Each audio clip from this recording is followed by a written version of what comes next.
দুনিয়াটা কি তোদের বাপের নাকি? হ্যাঁ, তাহলে জুলাই মাস কোথা থেকে আসলো? আর এখানে ট্যাটু কোথা থেকে আসলো? ফাতেমা কোনো গরিব অসহায় মেয়ে না, ও অনেক বড় লোক, টাকা পয়সা আছে, এই জন্য তো লোভে পড়ে ও বিয়ে করেছে। টাকার লোভে অন্য আরেকজনের স্ত্রীকে বিয়ে করেছিলি? স্যার আপনার কল আসে। মা কিছু বলতে দাও। শেহজাদ দুপুর দুবার অ্যাটাক হয়েছিল। প্রথম অ্যাটাকের পর তোকে আমরা খুঁজে পাইনি। তুই আমাদের যে বস্তিতে রেখে গিয়েছিলি, আমরা 3 মাস তোকে পাগলের মতো খুঁজেছি।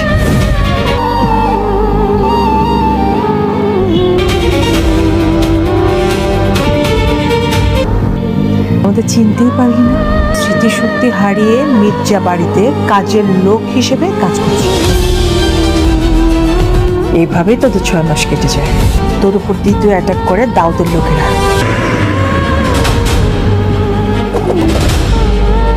তুই আবার হসপিটালে অ্যাডমিট হোস। আমার সাথে এত কিছু ঘটে গেছে আর আমার কিচ্ছু মনে নেই।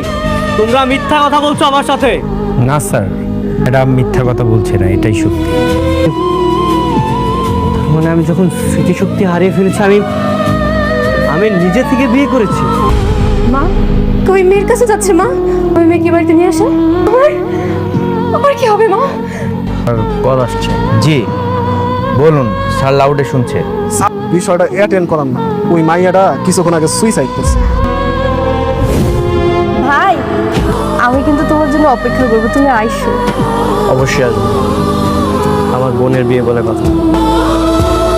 সফিস গাড়ি ঘুরো। তুই জান টাকা, নকল টাকা বলেন বেশাব?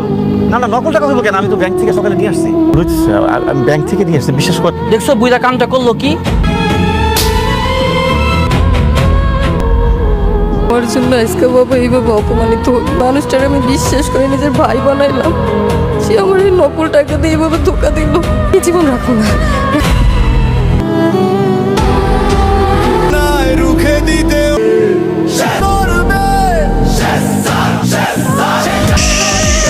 চুপ, একদম চুপ, বসুন।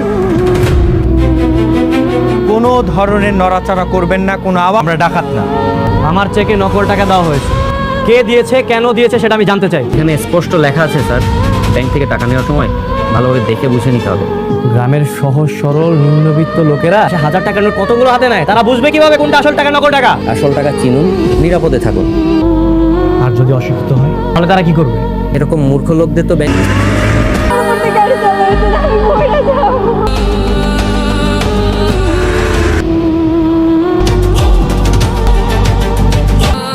ভাই আমি কিন্তু তোমার জন্য অপেক্ষা করবো, তুমি আইসো। এসব এসব কিভাবে হলো? তো ব্যাংকে আসার দরকার নাই। এই